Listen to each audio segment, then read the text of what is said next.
तो जैसा कि मैंने अपनी पिछली वीडियो में आपको बताया था कि Heroku फ्रॉम 28 नवंबर 2022 अपने जो फ्री प्लान्स हैं उनको बंद करने वाला है। इसका मतलब आप 28 नवंबर के बाद Heroku में कुछ भी फ्री ऑफ कॉस्ट डिप्लॉय नहीं कर सकते। अगर आपको कुछ भी डिप्लॉय Heroku में करना है या अपनी कोई भी ऐप Heroku में या कोई प्रोजेक्ट Heroku में डिप्लॉय करना है तो उसके लिए आपको अराउंड $7 पर मंथ देना पड़ेगा Heroku को। बट डोंट वरी, मैं हूं आपके पैसे बचाने के लिए। So hi guys, welcome talking tech, this is Rohit again and in this video we will see 5 alternatives of Heroku जो आप यूज़ कर सकते हैं अपने ऐप्स को, अपने प्रोजेक्ट को फ्री ऑफ कॉस्ट क्लाउड में डिप्लॉय करने के लिए, मॉनिटर करने के लिए। तो अगर आप चैनल में नए हैं तो चैनल को सब्सक्राइब कीजिए and press the bell icon ताकि आप कोई भी लेटेस्ट अपडेट मिस ना करें। And let's get started.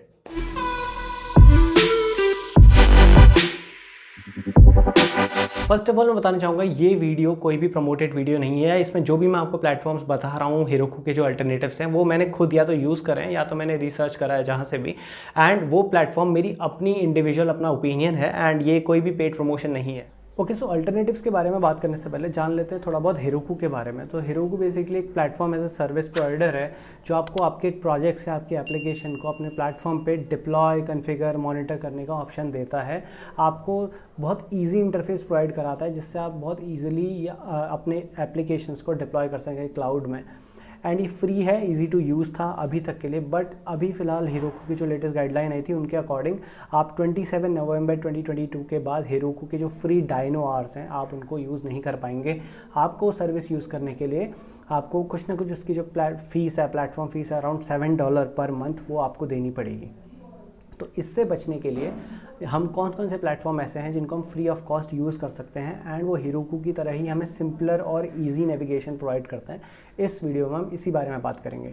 तो वीडियो को एंड तक देखिएगा क्योंकि लास्ट में मैं आपको एक ऐसा प्लेटफॉर्म बताऊंगा जिससे आप Heroku की किसी भी ऐप को विद इन 1 मिनट आप उस प्लेटफॉर्म में माइग्रेट कर सकते हैं, डिप्लॉय कर सकते हैं। सो वीडियो एंड तक देखिएगा एंड लेट्स गेट स्टार्टेड। तो जो ये कंपैरिजन है, बेसिकली हम ये कंपैरिजन उन पर्टिकुलर प्लेटफॉर्म्स के बीच में नहीं कर रहे हैं, हम ये कंपैरिजन कर रहे हैं कंपेयर टू Heroku। कौन सा प्लेटफॉर्म की कॉम्प्लेक्सिटी लेवल क्या है, आप उसको कितना इजीली समझ सकते हैं एंड कितना जल्दी उसके लिए यूज टू हो सकते हैं, क्या क्या फीचर्स वो प्रोवाइड कराता है, उसमें स्केलिंग हो पाती है या क्या क्या एड ऑन्स वो देता है या बिल्ड पैक्स वो सपोर्ट करता है या नहीं करता है जैसे Heroku करता था, एंड उस प्लेटफॉर्म की रिलायबिलिटी क्या है। फॉर एग्जांपल अगर आपने कोई अपना ऐप या प्रोजेक्ट डिप्लॉय किया है तो वो कितना रिलायबल है कि आपको ऐप या प्रोडक्ट उसका अप टाइम क्या रहेगा। तो इन चीज़ों को लेकर हम बेसिकली कंपेयर कर। तो सबसे पहले हम जो देखते हैं वो है Firebase। हमें पता है Firebase से गूगल का प्रोडक्ट है जो बेसिकली एप्लीकेशन डेवलपमेंट के लिए यूज़ होता है, back end as a service ये यूज़ होता है। तो इसमें आप अपना बैक एंड क्रिएट कर सकते हैं बेसिकली। फॉर कोई भी आपका iOS ऐप हो, एंड्रॉयड ऐप हो या फिर आपका कोई वेब ऐप हो, उसके लिए आप अपना बैक एंड क्रिएट कर सकते हैं। ये आपको बहुत इजी ऑथेंटिकेशन प्रोवाइड कराता है एंड साथ ही में इसमें कुछ स्टोरेज से लेके होस्टिंग से लेके काफ़ी चीज़ें आपको फ्री दी जाती हैं जिनसे आपकी एक नॉर्मल फुल स्टैक एप्लीकेशन भी आराम से इजीली आप इसमें डिप्लॉय कर सकते हैं बिना किसी हैजल के, बिना किसी परेशानी के। क्योंकि ये गूगल का प्रोडक्ट है एंड ये बहुत ज़्यादा सिमिलर है GCP से, तो आप इसमें कोई भी गूगल क्लाउड प्रोजेक्ट या गूगल क्लाउड प्लेटफॉर्म से रिलेटेड आप कुछ भी जो भी ऐप्स हैं वो आप इसके साथ यूज़ कर सकते हैं। For example big data query, analytics and all, ये सब आप इस फायरबेस की एप्लीकेशन के साथ यूज़ कर सकते हैं। साथ ही में आपको ये रियल टाइम डेटाबेस भी प्रोवाइड कराता है जो आपके इन चैट्स, मैसेजेस, इन सबको स्टोर करने में, रियल टाइम प्रोसेसिंग में आप उसको यूज़ कर सकते हैं बहुत ईजिली। बात करें इसके नुकसान क्या, अकाउंट्स की, तो ये एक NoSQL डेटाबेस आपको प्रोवाइड कराता है बस, यानी इसमें आप अपना रिलेशनल डेटाबेस इन ऐप्स के साथ यूज़ नहीं कर सकते हैं। इसकी फ्लेक्सिबिलिटी काफ़ी कम है, यानी आप अपना बैकएंड क्रिएट तो कर लेंगे बट उसे बहुत ज़्यादा एक कॉन्फ़िगर नहीं कर पाएंगे। एंड साथ ही में एक कॉम्प्लेक्स माइग्रेशन है, इससे अगर आप किसी दूसरी ऐप में माइग्रेट करना चाहते हैं Firebase से तो वो कहीं पे थोड़ी प्रॉब्लम आपको क्रिएट कर सकता है। मे बी आपको अपना नया बैकएंड बनाना पड़े दूसरी ऐप में माइग्रेट करने के लिए। नेक्स्ट जो हम बात करेंगे वो है गूगल ऐप इंजन की। गूगल ऐप इंजन सिमिलर एक गूगल का ही प्रोडक्ट है। तो बात करें इसके प्रोस की, तो ये platform as a service provide कराता है जस्ट लाइक Heroku। इसमें भी आपको $300 का फ्री क्रेडिट मिलता है जो आप अपने ऐप्स हैं उनको अप टू फॉर एग्जांपल आपके रिक्वायरमेंट के अकॉर्डिंग आप 3 मंथ्स ईजिली गूगल की सर्विसेज या ऐप्स को यूज़ करके अपना जो प्रोजेक्ट है उसे डिप्लॉय कर सकते हैं free of cost Google app engine में। एंड ये बहुत सारी लैंग्वेजेस सपोर्ट करता है। फॉर एग्जांपल अगर आपका प्रोजेक्ट जो है वो पाइथन में है, जावा में है ये .NET में है, रूबी में, रेल्स में या किसी में भी है, Node.js में, तो आप ये प्लेटफॉर्म उसे सपोर्ट करता है, आप इजीली उनको डिप्लॉय कर सकते हैं। फुली मैनेज्ड इंफ्रास्ट्रक्चर है, आपको डेवऑप्स एंड पॉइंट से कुछ सोचने की ज़रूरत नहीं है, आप डायरेक्टली अपने ऐप्स को डायरेक्टली डिप्लॉय कर सकते हैं एंड इजीली मेंटेन कर सकते हैं, एनालिटिक्स आप उसके देख सकते हैं, बहुत इजी आपको ये बहुत स्मूथ एक्सपीरियंस आपको गूगल ऐप इंजन देता है। फ्री मेंटेनेंस एंड सिक्योरिटी भी प्रोवाइड कराता है, एंड इस साथ ही में क्योंकि गूगल का प्रोडक्ट होने की वजह से आप इसमें गूगल की सर्विसेज को इंटीग्रेट कर सकते हैं इन टर्म्स ऑफ एनालिटिक्स हो, बिग डेटा क्वेरी हो या ML से रिलेटेड कोई गूगल की सर्विस है तो वो आप अपनी ऐप में इंटीग्रेट कर सकते हैं। बात करें इसके कॉन्स की, तो ये स्टैंडर्ड SQL डेटाबेस आपको नहीं प्रोवाइड कराता, सिमिलर लाइक फायरबेस। इसमें आपको नॉर्मली NoSQL डेटाबेस मिल जाएगा, बट रिलेशनल डेटाबेस मिलना थोड़ा प्रॉब्लम करता है रिलेशनल डेटाबेस एप्लीकेशंस के साथ, ये वो आपको शायद इसमें नहीं मिलेगा। दूसरा, इसकी फ्लेक्सिबिलिटी काफ़ी कम है, यानी आप अगर आप अपना ऐप बनाते हैं तो same like for in terms of configurations आप उसको कॉन्फ़िगर करने के लिए, आपका जो बैकएंड है उसको कॉन्फ़िगर करने के लिए वो आपको थोड़ी कम फ्लेक्सिबिलिटी देता है compare to Heroku, not compare to others. ये इसमें एक्सपेंसेस मैनेज करना टफ़ है अगर आपका ये पेड उसमें जाने लग गया, या ये बिकॉज़ ये पे एज़ यू गो उस पर डिपेंड करता है, सर्विस पर डिपेंड करता है। अगर आपके जो यूजेज हैं वो इनकी जो फ्री लिमिट है उससे एक्सपेंड करते हैं, देन आपको इसको मैनेज करना थोड़ा टफ़ पड़ जाएगा अगर आप बिगिनर हैं या आपको इस प्लेटफॉर्म के बारे में उतनी ज़्यादा हैंड्स ऑन एक्सपीरियंस नहीं है तो ये थोड़ी एक प्रॉब्लम गूगल ऐप इंजन के साथ आती है। नेक्स्ट जो हम बात करेंगे वो है डोकू बेसिकली एक डिजिटल ओशन द्वारा, इसको हम सेकंड हेरोकू या मिनी हेरोकू भी कहते हैं। तो अगर हम बात करें, ये भी एक प्लेटफॉर्म एज ए सर्विस ही है, प्रोवाइडर ही है। अगर हम बात करें इसके प्रोज की, तो इसमें आप कंटेनर इमेजेस के थ्रू डिप्लॉय कर सकते हैं, गिटहब इंटीग्रेशन के थ्रू डिप्लॉय कर सकते हैं, ये इसमें एक आपको बहुत ईज़ प्रोवाइड कराता है। हेरोकू बिल्ड पैक्स को ये सपोर्ट करता है, तो अगर आपका हेरोकू में अपने ऐप्स के साथ कोई बिल्ड पैक्स यूज़ करें तो वो आप इसमें भी यूज़ कर सकते हैं डायरेक्टली। एंड कहीं ना कहीं इसका जो डिप्लॉयमेंट मेथड है वो हेरोकू की तरह ही है कि आप प्रॉक फाइल बनाते हैं, आप अपनी requirements.txt फाइल बनाते हैं, तो सिमिलर ही आपका इसका हेरोकू के जैसा ही आपको इंटरफेस या डिप्लॉयमेंट इंटरफेस देखने को मिलेगा। सर्वर डिप्लॉयमेंट बहुत इजी है, इसमें आप इजीली डिप्लॉय कर सकते हैं। मल्टीपल लैंग्वेजेस को सपोर्ट करता है, प्लगइन्स सपोर्ट करता है, तो आपकी कोई भी एप्लीकेशन है तो आप इसमें ईजिली डिप्लॉय कर सकते हैं। तो इसके देखते हैं इसके कॉन्स के बारे में, क्या क्या नुकसान है, नुकसान भी या कह सकते हैं आपको क्या क्या चैलेंजेस देखने को मिल जाएंगे। तो क्योंकि बेसिकली ये कंटेनर बेस्ड एप्लीकेशन है एंड अगर आपको इसका एक्सपीरियंस नहीं है कंटेनराइजेशंस एंड ऑल इन सब का अगर आपको एक्सपीरियंस नहीं है तो आपको इसमें कॉन्फ़िगरेशन में स्टार्टिंग में थोड़ी प्रॉब्लम आ सकती है, बिकॉज इसके जो स्टार्टिंग में प्लगइन्स कॉन्फ़िगरेशन होता है वो आपको मैनुअल करने पड़ते हैं, उतना ज़्यादा ऑटोमेटिक नहीं है। तो यहाँ पे आपको एक थोड़ी सी प्रॉब्लम देखने को मिल सकती है डोकू में। अदरवाइज़ ये एक अच्छा अल्टरनेटिव है हेरोकू का। ये डायरेक्ट माइग्रेशन प्रोवाइड नहीं कराता है हेरोकू के साथ, तो इसमें आपको अपने ऐप्स को या गिटहब से, जैसे आप हेरोकू में करते थे वैसे ही आप इसमें गिटहब से इंटीग्रेट करके, गिटहब इंटीग्रेशन यूज़ करके अपने ऐप्स को डिप्लॉय कर सकते हैं। आपके जो वेब ऐप्स हैं या उनको आप इसमें डिप्लॉय कर सकते हैं। नेक्स्ट जो हम बात करेंगे वो है इलास्टिक बीनस्टॉक, यानी ये AWS का प्रोडक्ट है, हमें पता है इलास्टिक बीनस्टॉक। अब इसके बारे में हम बात करने से पहले हम कुछ चीज़ें जान लेंगे कि इलास्टिक बीनस्टॉक एक इन टर्म्स ऑफ ईज़ ये है तो एक platform as a service and backed by AWS, तो इसका मतलब आपको बहुत वाइड रेंज आपको फ्लेक्सिबिलिटी देता है। और सही में देखा जाए तो इसका सिक्योरिटी लेवल भी, क्योंकि ये AWS के थ्रू ही मैनेज होता है, तो इसका security in terms of security ये काफ़ी ज़्यादा अच्छा आपको एक्सपीरियंस देता है AWS। तो अगर इसके प्रोज की बात की जाए, मल्टीपल लैंग्वेज सपोर्ट करता है, इसमें आपकी कोई भी एप्लीकेशन हो आप इसे डायरेक्टली इसमें डिप्लॉय कर सकते हैं। गिटहब इंटीग्रेशन ये सपोर्ट करता है, तो आपके गिटहब के प्रोजेक्ट्स को इसमें आप डायरेक्टली डिप्लॉय कर सकते हैं। फुली कॉन्फ़िगरेबल है, सिक्योर है, आपको कोई भी कॉन्फ़िगरेशन करना है तो आप इसमें उसको कॉन्फ़िगर कर सकते हैं, बट ये लिमिट आपको देता है कॉन्फ़िगरेशन की। आप इसमें जो आपके एनवायरनमेंट वेरिएबल हैं वो 4 KB तक ही आप इसमें यूज़ कर सकते हैं। अराउंड 50 to 57 एनवायरनमेंट वेरिएबल, उससे ज़्यादा ये शायद सपोर्ट नहीं करता है, तो ये एक थोड़ा सा इशू है। रॉबस्ट है, स्केलेबल है, क्योंकि हम इसमें आप अपने कोई भी आप इंस्टेंस है या अपने ऐप्स हैं उनको स्केल कर सकते हैं। रॉबस्ट है, अवेलेबिलिटी ज़्यादा रहती है, हाई अवेलेबिलिटी रहती है, बिकॉज हेरोकू भी कहीं ना कहीं AWS को ही यूज़ करता है, हेरोकू को AWS को यूज़ करता है। तो ये इन terms of security, in terms of availability आपको इलास्टिक बीनस्टॉक एक अच्छा ऑप्शन देखने को मिलता है।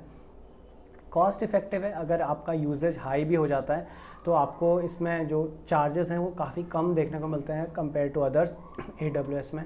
एंड अगर ये आपको 750 आवर्स देता है आपकी एप्लीकेशन के, जो नॉर्मली आपकी एप्लीकेशन को 1 मंथ ईजिली आप अपनी कोई भी एप्लीकेशन 1 मंथ तक डिप्लॉय कर सकते हैं। हर महीने ये रीसेट हो जाएगा। 5 GB का आपको ये क्लाउड स्टोरेज भी देता है, आपके S3 का स्टोरेज इसका 5 GB का रहता है फ्री प्लान के अकॉर्डिंग। एंड साथ ही में आप इसमें अपने जो डेटाबेस हैं, फॉर एग्जांपल आपका एक NoSQL डेटाबेस एंड आप इसमें एक SQL डेटाबेस भी इंटीग्रेट कर सकते हैं। पहले ये सपोर्ट करता था पोस्टग्रेस को, अब फ्री ऑफ कॉस्ट, एंड अब अकॉर्डिंग ये आपका सपोर्ट करता है MySQL को शायद फ्री ऑफ कॉस्ट। तो आपका अगर कोई एप्लीकेशन MySQL डेटाबेस यूज़ कर रहा है तो आप इसमें ईजिली उसको डिप्लॉय कर सकते हैं या इंटीग्रेट कर सकते हैं। साथ ही में AWS के अदर प्रोडक्ट्स भी जो आपको फ्री ऑफ कॉस्ट मिल जाते हैं, फॉर एग्जांपल आपका S3 हो गया, आपका ये RDS हो गया, तो आप इसको डायरेक्टली इसमें इंटीग्रेट कर सकते हैं अपनी एप्लीकेशंस के साथ इन टर्म्स फॉर स्टोरेज के लिए या आपके डेटाबेस के लिए। एंड बात करें इसके कॉन्स की, ये मल्टीपल डेटाबेस आपके सपोर्ट करता है, जैसे मैंने बात करी, ये आपका NoSQL भी सपोर्ट करता है, SQL भी सपोर्ट करता है। अब इसके कॉन्स की बात करें तो ये मोर अंडरस्टैंडिंग चाहिए आपको इसको यूज़ करने के लिए, क्योंकि AWS बहुत वाइड एप्लीकेशन है, AWS के अंदर बहुत ज़्यादा बड़ा है, तो आपको इसको समझने के लिए बहुत ज़्यादा कॉन्फ़िगरेशंस हैं in terms of security, in terms of access and all. तो ये इसको समझने के लिए आपको थोड़ा टाइम ज़रूर लगेगा। आप बहुत ईजीली आप इसमें अपनी एप्लीकेशन को डिप्लॉय नहीं कर सकते। ये थोड़ा सा टाइम लेता है क्योंकि ये थोड़ा कॉम्प्लेक्स भी है इन टर्म्स ऑफ इसका जो इंटरफेस है उसके टर्म्स में, या जो इसमें कॉन्फ़िगरेशंस के लिए आपको बहुत सारे कॉन्फ़िगरेशन सेट करने पड़ते हैं उसके टर्म्स में ये थोड़ा बहुत कॉम्प्लेक्स है कॉम्प्लेक्सिटी वाइज। अनरिलायबल डिप्लॉयमेंट्स इसमें देखने को मिलते हैं। ये मैंने जब थोड़ा बहुत रिसर्च करा था तो ये देखने को मिला कि आपके कभी कभी ऐप जो है वो डिप्लॉय फेल हो जाता है एंड आपको उसको डीबग करने में थोड़ा टाइम लगता है कंपेयर टू हेरोकू, क्योंकि हेरोकू में आपको ईजिली आप देख सकते थे कि आपके लॉग्स में कि कहाँ पे आपका फेल हो रहा है, किस वजह से फेल हो रहा है। यहाँ पे थोड़ी वो प्रॉब्लम देखने को मिलती है। अब आपको लॉग्स जो बहुत ईजिली, जो इसमें लॉग्स यूज़ होते हैं क्लाउड वॉच के, उसमें बहुत ईजिली आपको समझ में नहीं आता कि फेलियर का रीज़न क्या है बेसिकली। ये मेरे साथ खुद भी हुआ था, तो ये एक एक्सपीरियंस है। इसका डॉक्यूमेंटेशन एक अलग प्रॉब्लम है, क्योंकि AWS के डॉक्यूमेंटेशन काफ़ी ज़्यादा बड़ा है, बट इसका फिर भी वो डॉक्यूमेंटेशन कई बार आपके लिए क्लियर नहीं रहता है। आपको क्लियरली डॉक्यूमेंटेशन से समझ में नहीं आता है कि आपको कैसे क्लियरली आपको डॉक्यूमेंटेशन से समझ में नहीं आता है कि कैसे आपको आगे बढ़ना है, कैसे चीज़ों को डिप्लॉय करना है अपनी एप्लीकेशन को, क्या क्या कॉन्फ़िगरेशंस करना है, वो बहुत ज़्यादा क्लियर नहीं है। इन टर्म्स ऑफ लैंग्वेज भी थोड़ा टफ बैठता है इलास्टिक बीनस्टॉक। अदरवाइज ये बहुत अच्छा अल्टरनेटिव है अगर आपने अपनी एप्लीकेशन को काफ़ी ज़्यादा स्केल अप करना है या आपको उसकी रिक्वायरमेंट बहुत ज़्यादा है, आपको अवेलेबिलिटी चाहिए अपनी एप्लीकेशन की, सिक्योरिटी चाहिए, एंड साथ में आप कॉन्फ़िगरेशन वाइज या थोड़ा बहुत कॉम्प्लेक्सिटी वाइज अगर आप हैंडल कर सकते हैं तो इलास्टिक बीनस्टॉक आपके लिए बहुत अच्छा ऑप्शन है इन terms of availability, in terms of quality and in terms of security भी। नेक्स्ट जो हम बात करते हैं ये बहुत ही इम्पॉर्टेंट है। इम्पॉर्टेंट इसलिए क्योंकि मैंने फ़िलहाल खुद यूज़ करा एंड ये कोई पेड प्रमोशन नहीं है बाय द वे। तो fly.io आप इसको हम सेकंड हेरोकू भी कहते हैं, क्योंकि हेरोकू किसी भी ऐप को आप इसमें डायरेक्टली माइग्रेट कर सकते हैं। ये डायरेक्टली आपको एक ऑप्शन देता है जिसकी वजह से आप क्या कर सकते हैं, डायरेक्टली आपकी जो हेरोकू की एप्लीकेशन है उसे डायरेक्टली fly.io में डिप्लॉय कर सकते हैं एंड मॉनिटर कर सकते हैं। तो ये खुद एक platform as a service provider है एंड सपोर्ट मल्टीपल लैंग्वेजेस को ये सपोर्ट करता है। इसमें ये आपके माइक्रो वर्चुअल मशीन्स आपको देता है अपने किसी भी ऐप्स को डिप्लॉय करने के लिए। हेरोकू माइग्रेशन आप इसमें विद इन मिनट कर सकते हैं। टर्बोकू इसका एक बेसिकली इसने एक प्लगइन दिया है जिसकी वजह से जिसकी हेल्प से आप हेरोकू को बहुत ईजिली माइग्रेट कर सकते हैं। हेरोकू की किसी भी ऐप को fly.io में विद इन मिनट्स ये आपका हो जाता है। सर्वर इसके मल्टीपल लोकेशन में अवेलेबल है। फॉर एग्जांपल अगर बात करें इवन आप इंडिया में भी हैं तो अगर हेरोकू में हम नॉर्मली US और यूरोप का ही सर्वर हमें मिलता था, जिसकी वजह से कहीं ना कहीं अगर आप इंडिया से उसे चला रहे हैं तो थोड़ा बहुत डाउन टाइम है, थोड़ा बहुत लेटेंसी आपको देखने को मिलती थी। बट यहाँ पे जो आपके सर्वर हैं इसके इंडिया में भी अवेलेबल हैं, तो इन टर्म्स ऑफ लेटेंसी आपको उतनी ज़्यादा प्रॉब्लम देखने को नहीं मिलेगी। हाँ, इन टर्म्स ऑफ क्वालिटी मैं ये नहीं कह सकता हूँ कि इसकी क्वालिटी कितनी सही है। आप इसमें जो छोटी ऐप्स हैं, अगर आपका कोई छोटा ऐप्स है या कोई छोटा मोटा प्रोजेक्ट है, फुल स्टैक ही क्यों ना हो, तो आप उसको कम्प्लीटली फ्री ऑफ कॉस्ट चला सकते हैं। जो इसके पेड प्लान्स हैं वो भी ज़्यादा महंगे नहीं है, $0.16 अराउंड है। हाँ, compare to AWS and compare to Google थोड़ा सा कॉस्टली ये बैठता है, क्योंकि ऑब्वियसली वो काफ़ी ज़्यादा बड़ी कंपनीज़ हैं, तो ये यहाँ पे आपको देखने को मिल सकता है। बट अगर आपकी जो नॉर्मल ऐप्स हैं वो इसमें ईजिली आप इसमें चला सकते हैं fly.io में। बात करें बिल्ड पैक्स की, तो ये बिल्ड पैक्स को सपोर्ट करता है क्योंकि ये हेरोकू के बिल्ड पैक्स को सपोर्ट करता है एंड नॉर्मली ये हेरोकू के एप्लीकेशन के लिए एक अच्छा अल्टरनेटिव है। अगर इसके कॉन्स की बात करें तो इसमें IPv4 एड्रेसेस आपको बहुत लिमिटेड देखने को मिलते हैं, ये एक इसका कॉन था। And in terms of networking issues and reliability थोड़ा बहुत प्रॉब्लम इसमें देखने को मिल सकती है। अगर आपकी रिक्वायरमेंट है, आपको कम्प्लीटली रिलायबल सोल्यूशन चाहिए, तो हाँ आप फिर AWS के साथ या GCP के साथ जा सकते हैं। बट अगर आपको चाहिए कि आपकी एप्लीकेशन अप रहे नॉर्मली एंड उतना बहुत ज़्यादा आपको रिलायबिलिटी नहीं चाहिए, तो एंड बहुत ईजी आपको इंटरफेस चाहिए जिसमें आप ईजिली हेरोकू से बिना ज़्यादा परेशान हुए हेरोकू से डायरेक्टली किसी और दूसरे प्लेटफॉर्म पे माइग्रेट करना चाहते हैं, तो fly.io उसमें आपकी हेल्प कर सकता है। और भी बहुत सारे ऐसे प्लेटफॉर्म्स हैं, बट मैंने आपको बता रहा हूँ जो फ़िलहाल मैंने यूज़ करे हुए हैं।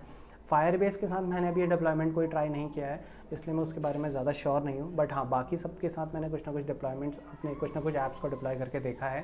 एंड मुझे उसमें fly.io विद हेरोकू बहुत ईजिली माइग्रेट होते हुए मिल गया। AWS में थोड़ी बहुत प्रॉब्लम्स आती हैं, बट हाँ इन टर्म्स ऑफ रिलायबिलिटी AWS काफ़ी ज़्यादा रिलायबल है। इन टर्म्स ऑफ AWS काफ़ी ज़्यादा रिलायबल है। एंड fly.io में एक प्रॉब्लम है कि ये आपका कार्ड मांगता है, same as Google cloud. AWS में आपको कार्ड लगाने की ज़रूरत नहीं है, बट fly.io आपको कार्ड आपका रिक्वायर्ड मांगता है। अगर आपको एप्लीकेशन में जब आप साइन अप करते हैं तो उसमें अराउंड $1 वो चार्ज करता है। आई एम नॉट श्योर कि वापस आते हैं नहीं आते हैं, बट हाँ $1 के अराउंड उसमें चार्जेस हैं अगर आपको अपनी कोई ऐप क्रिएट करनी है उसके लिए। तो AWS एक ऐसा है जिसमें आपको कार्ड लगाने की ज़रूरत नहीं, जो आपके उसके फ्री यूजेज हैं वो आप directly free of cost use कर सकते हैं। GCP में पे एज़ यू गो है, तो वहाँ पे आपको अपना कार्ड ऐड करना पड़ेगा, तभी आप उसमें जो $300 का फ्री क्रेडिट है वो आपको मिलेगा एंड उसको आप देन यूज़ कर सकते हैं आप। सो गाइज, इस वीडियो में इतना ही। अगर आपको वीडियो पसंद आई तो वीडियो को लाइक कीजिए, चैनल को सब्सक्राइब जरूर कीजिए एंड वीडियो को शेयर कीजिए अपने सभी दोस्तों के साथ जो भी हेरोकू को अभी तक यूज़ करते आए हैं या जो भी फिलहाल एक ऐसे प्लेटफॉर्म की तलाश में है जिससे आप फ्री ऑफ कॉस्ट यूज़ कर सकें या हेरोकू के अपने प्रोजेक्ट्स को कंप्लीटली माइग्रेट कर सके। एंड साथ ही में अगर वीडियो से रिलेटेड कोई डाउट्स है तो आप नीचे कमेंट्स में पूछ सकते हैं। एंड साथ ही में कमेंट कीजिए कि किस प्लेटफॉर्म का ट्यूटोरियल आपको चाहिए फुल डिप्लॉयमेंट का। एंड मिलते हैं अगली वीडियो में guys. Thank you so much, be safe.